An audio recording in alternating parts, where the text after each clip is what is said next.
Salam alaikum. Aujourd'hui, Inch'Allah, on va travailler sur la partie exercice autour de notre module 3, algorithmique et programmation. Alors, on commence par le premier exercice. Alors, l'objectif de cet exercice est déterminer le type d'une variable à partir de sa valeur. Alors, sur la colonne de gauche, vous avez donc 6 variables. Pour chaque variable, on a affecté une valeur. On veut demander de déterminer le type de chaque variable. Alors on commence par la première variable qui porte le nom âge, sa valeur est 12. Il apparaît bien que le 12 est un chiffre.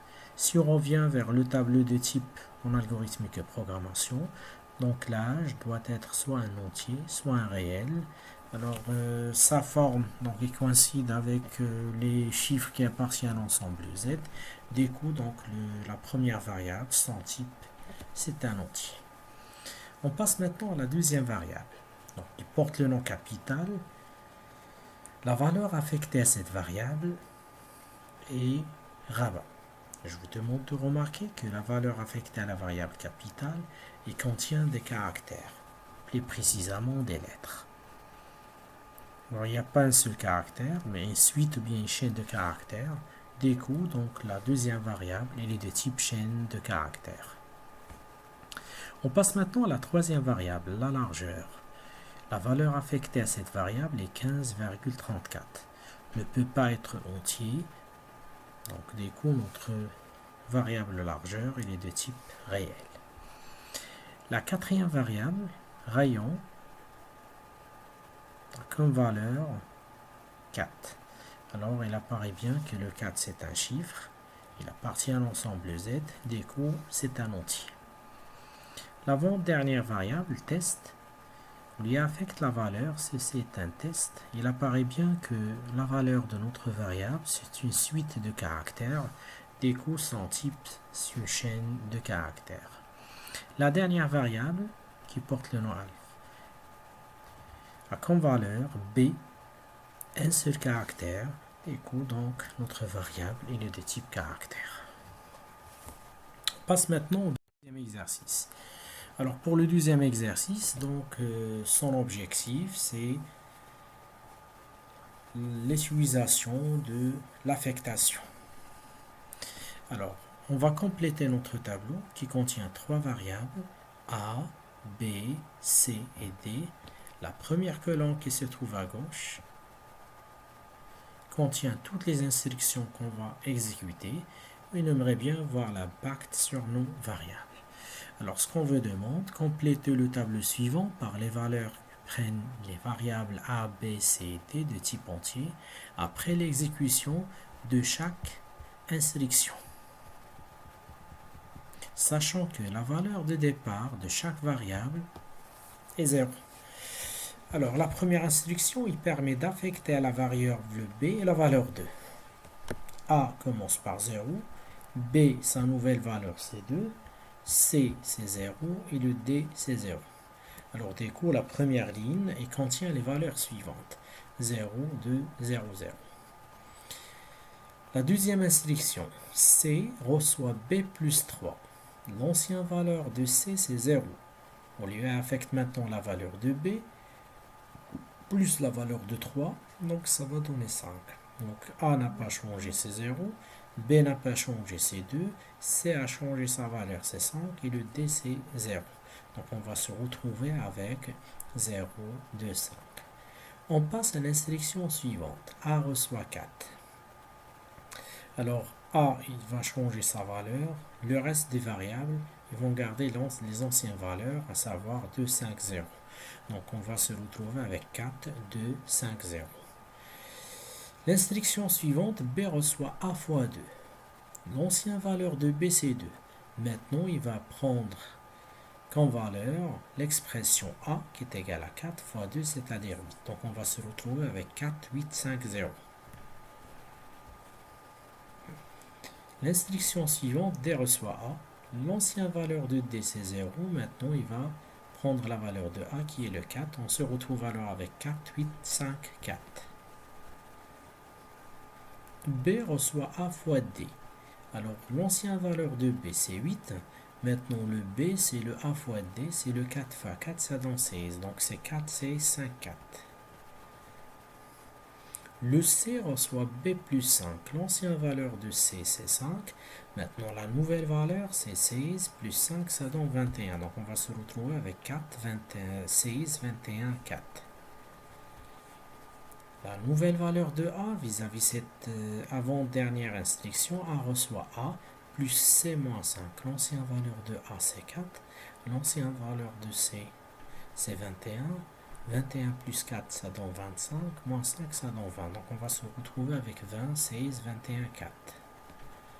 La dernière instruction, D reçoit B moins D. Donc la valeur de B, c'est 16. Moins l'ancienne valeur de D, c'est 4. Donc ça va donner 12. En fin de compte, on va se retrouver avec les valeurs suivantes.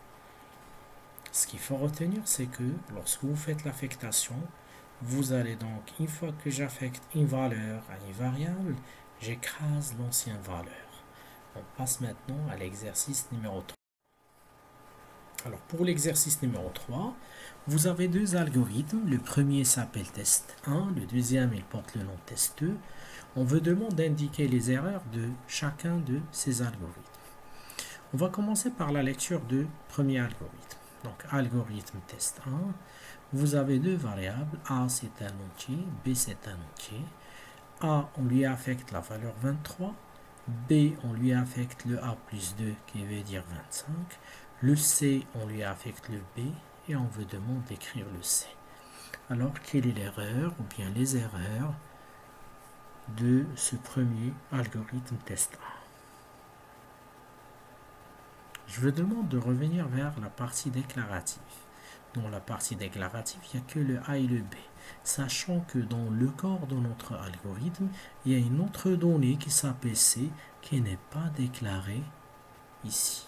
Du coup, donc l'erreur qu'on peut sortir à partir de ce premier algorithme, c'est que la variable C n'est pas déclarée.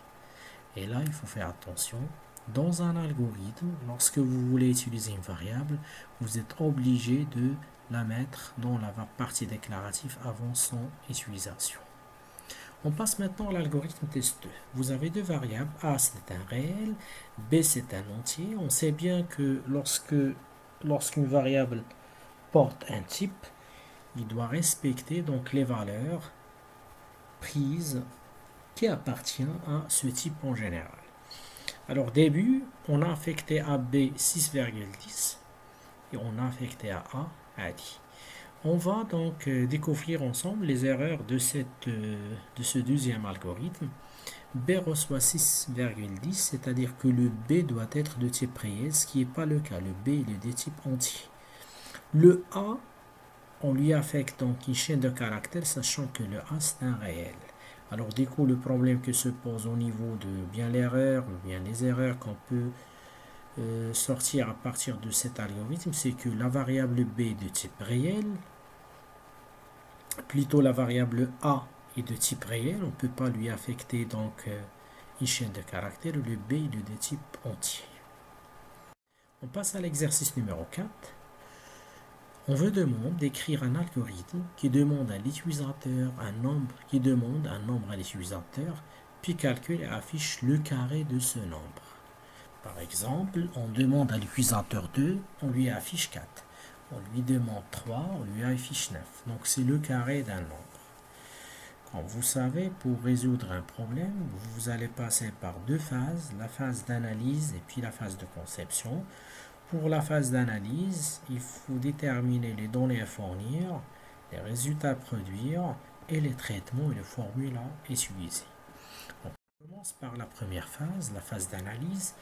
Alors les données d'entrée, c'est un nombre x. Les données de sortie, c'est le carré. Le traitement à faire, c'est que le carré, c'est le x fois x. C'est x à la puissance 2. Une fois la phase d'analyse terminée, on passe à la phase de conception. Alors on déclare notre algorithme qui s'appelle carré nombre. On aura besoin de deux variables. X c'est un réel, carré c'est un réel. Pour calculer le carré d'un nombre, on aura besoin de sa valeur. Dès qu'on va demander à l'utilisateur de saisir la valeur de x, on va lire cette valeur par l'instruction de base lecture. Une fois cette valeur élue, donc carré reçoit x fois x. Et à la fin, on va écrire la valeur de la variable. Et du coup, donc ça représente l'algorithme qui répond à la demande de tout à l'heure, donner un entier et calculer, ou bien un réel et calculer son carré. On passe à l'exercice numéro 5. Alors pour l'exercice numéro 5, on veut demander d'écrire un algorithme qui demande le rayon d'un cercle et affiche sa surface. Donc on commence toujours par la phase d'analyse. Alors pour les données d'entrée, c'est votre rayon et on sait bien pour calculer la surface, on aura besoin de la constante pi. Les données de sortie, c'est votre surface et le traitement, c'est la formule de surface. Donc la surface, c'est rayon au carré fois pi. Alors pour la phase de conception, notre algorithme il porte le nom surface cercle. On déclare les différentes variables. Vous avez x réel, vous avez surface réelle. Pour les constantes, vous avez pi qui est égal à 3,14. On demande à l'utilisateur de saisir la valeur de rayon. On va faire sa lecture. Alors la surface reçoit rayon fois pi. Et à la fin, on va écrire notre surface. On passe au dernier exercice, exercice numéro 6. Donc, on vous demande d'écrire un algorithme qui demande à l'utilisateur de saisir 3 notes afin de calculer la moyenne et déterminer la mention. Vous allez introduire 3 notes. On va vous sortir la moyenne et juste à côté la mention. On va commencer comme toujours par la première phase, la phase d'analyse. Alors les données d'entrée, c'est les 3 notes, note 1, note 2, note 3. Les données de sortie, c'est la moyenne et la mention. Le traitement est effectué pour la moyenne, donc ça va être la note 1 plus note 2 plus note 3 sur 3. Et pour la mention, donc on va suivre les critères suivants. Donc si la moyenne est inférieure à 10, non admis. Entre 10 et 12, ça va être passable. Entre 12 et 14, assez bien. Entre 14 et 16, bien. Et au-delà de 16, c'est très bien. Alors on commence notre phase de conception. Notre algorithme, il porte le nom moyenne mention. On déclare les différentes variables. Vous avez note 1, note 2, note 3, moyenne, ce sont des réels. La mention, c'est une chaîne de caractères. Alors, on demande à l'utilisateur de saisir la première note et puis on va la lire. La même chose pour la deuxième note et puis la troisième. Après ces 3 instructions, on est sûr que les 3 notes disposent des valeurs. La première opération à faire, c'est le calcul de la moyenne. Alors la moyenne, comme je vous ai montré tout à l'heure au niveau de la formule, c'est note 1 plus note 2 plus note 3. Tout ça entre parenthèses, divisé par 3. Une fois la moyenne est calculée, on peut savoir maintenant la mention de cette moyenne. Donc on va comparer premièrement la moyenne avec 10.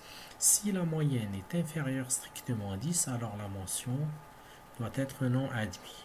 Sinon, c'est-à-dire si la moyenne est supérieure à 10, on va traiter maintenant les autres intervalles. Si moyenne est inférieure à 12, c'est-à-dire supérieure ou égale à 10, inférieure ou égale à 12, dans ce cas, la mention doit être passable. Sinon, c'est-à-dire si la moyenne est supérieure ou égale à 12 et s'il est inférieur strictement à 14, donc la mention doit être assez bien. Sinon, c'est-à-dire la moyenne supérieure ou égale à 14, et s'il est inférieur strictement à 16, la mention est bien. Sinon, donc le dernier sinon, c'est-à-dire que la moyenne est supérieure ou égale à 16. Dans ce cas, on va générer, ou bien la mention doit être très bien. Alors, on va fermer les différentes si imbriquées dans notre programme. Et puis, la fin de, on écrit après avoir donc finir tous les tests nécessaires, on va afficher la moyenne juste à côté là, la mention, et puis la fin de notre programme. Donc, je vous remercie. À la prochaine. Salam alaikum.